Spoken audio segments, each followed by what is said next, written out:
শৈশবে কাঁধে যখন সংসারের ভার, তখন খেলনা নয়, জীবনের সঙ্গে লড়াইটাই হয়ে ওঠে সবচেয়ে বড় পাঠ। মেহেরপুরের ছোট্ট মাহিন তেমনি এক গল্পের নাম। বই খাতার পাশে যার নিত্যসঙ্গী বাদামের ঝুড়ি।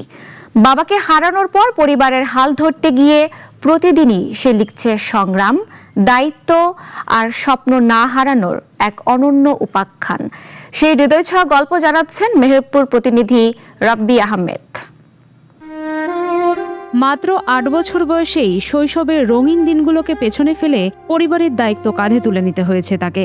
যে বয়সে বই খাতা নিয়ে ছুটে চলার কথা স্কুলে, সেই বয়সেই ক্লাসের বেঞ্চে ব্যাগের পাশেই রাখতে হয় বাদামের ঝুড়ি। কারণ পড়াশোনার পাশাপাশি বাদাম বিক্রি করেই পরিবারের অন্ন জোগাতে হচ্ছে ছোট্ট মাহিমকে। চাইলে বাদাম বেচে নিয়ে আনলে সংসার চলে, সংসার চাইলে যখন বেচে তখন খায়। স্কুল মাঠে যখন সহপাঠীরা খেলাধুলায় ব্যস্ত, তখন সংসারের দায় কাঁধে নিয়ে বাদামের ঝুড়ি হাতে দাঁড়িয়ে থাকে ছোট্ট মাহিম। এভাবেই প্রতিদিনের জীবন কাটছে মেহেরপুরের ২য় শ্রেণীর এই শিক্ষার্থীর। বাবা নামের বটছায়া হারিয়ে যাওয়ার পর থেকেই খোলা আকাশের নিচে রোদ বৃষ্টি আর প্রতিকূলতার সঙ্গে লড়াই করে যাচ্ছে ছোট্ট শিশুটি। সে ২য় শ্রেণীতে পড়ে আমাদের গ্রামের স্কুল ইসলামপুর সরকারি প্রাথমিক বিদ্যালয়ে। লেখাপড়ায় ছেলেটা বেশ ভালো। লেখাপড়ার পাশাপাশি এত ছোট বয়সে যে তাকে পরিবারের দায়িত্ব নিতে হবে, সেটা আমরাও কেউ কল্পনা করিনি। তার পিতা তাকে অল্প বয়সে রেখে মারা গিয়েছে। তার পিতা প্রতিবন্ধী ছিল, তার মাটাও অ্যাবনর্মাল মতো। প্রতিদিন স্কুলে যাওয়ার আগেই মায়ের সঙ্গে বসে বিক্রির জন্য বাদাম প্রস্তুত করে ছোট্ট মাহিম। এরপর বাদামের ঝুড়ি নিয়ে বের হয় জীবিকার সন্ধানে। অবসর সময়ে বাদাম বিক্রি করে আবারও ফিরতে হয় ক্লাসের বেঞ্চে।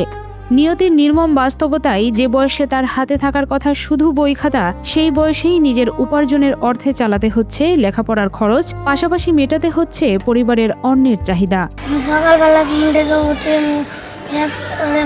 বাদাম ভেজে প্যাকেট করে যাই স্কুল নিয়ে, বন্ধু বান্ধবী পেয়েছি যাওয়া হয়। বাড়িতে আসি টিফিন মরে যায়, মরে বাজারে বাদাম বিক্রি করে। মাহিমের এই অল্প বয়সের লড়াইয়ের সাক্ষী তার মা শিল্পী খাতুনও। ১.৫ বছর আগে স্ট্রোকে স্বামী মান্নান আলীর মৃত্যুর পর ২ সন্তানকে নিয়ে দুশ্চিন্তায় পড়ে যান তিনি। অভাবের সংসারে একমাত্র ভরসা হয়ে দাঁড়ায় ছোট্ট মাহিম। বাধ্য হয়েই ছেলের হাতে তুলে দিতে হয় বাদামের ঝুড়ি। ছোট ছেলে খেলাধুলা করবি, আজকে ছোট ছেলে কাছে করলি, কাছে সব রাত হয়েছে 12টা 11টা পর্যন্ত রাস্তায় দিয়ে বাদাম বেচবি। ছোট ছেলে বাদাম বেচতে দিচ্ছে রাস্তায় রাত 11টা 12টা পর্যন্ত।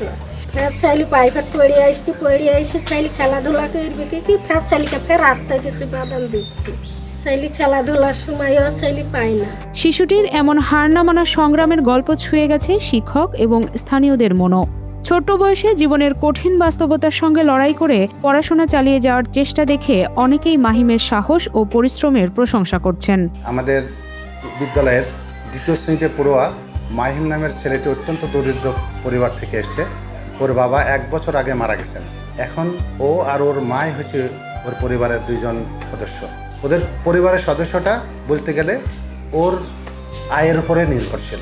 ও বাদাম বিক্রি করে যে পরিমাণে অর্থ উপার্জন করতে পারে, সেই পরিমাণ অর্থ দিয়ে ওদের সংসারটা চলে।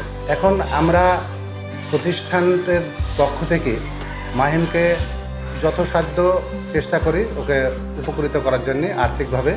যেমন উপবৃত্তিটা দিয়েছি এবার 2025-26 অর্থ বছরে জানুয়ারি টু জুন যে উপবৃত্তি দেওয়া হয় তা মাহিমকে দেওয়া হয়েছে।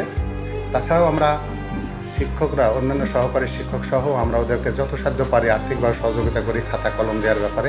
এবং আমি ব্যক্তিগতভাবে ওকে নিবিড় পর্যবেক্ষণ করার জন্য শিক্ষক নির্ধারণ করেছি, যাতে লেখাপড়া ওর চালিয়ে যেতে পারে। তার পিতা নেই এবং তার বাড়িতে এক মা একটু অ্যাবনর্মাল মতো। সে ছোট্ট একটা বাচ্চা আপনার এই বাজারে বাদাম বিক্রি করে এবং স্কুলেও যায়। এই ছোট বয়সে পরিবারের হাল ধরা একটা ছেলের পক্ষে কতটা কষ্টদায়ক, যারা দেখেছে বা জানে তারা অবশ্যই এই জিনিসটা একটু খেয়ালে দেখবেন। দারিদ্রতা আর বাবাকে হারানোর শোকও থামাতে পারেনি মাহিমের স্বপ্নের পথ চলা। প্রতিকূলতার সঙ্গে লড়াই করেও পড়াশোনা চালিয়ে যাচ্ছে ছোট্ট এই শিশু। প্রয়োজনীয় সহায়তা পেলে হয়তো একদিন বাদামের ঝুড়ি নামিয়ে হাতে তুলে নিতে পারবে নিজের কাঙ্ক্ষিত স্বপ্ন পূরণের হাতিয়ার।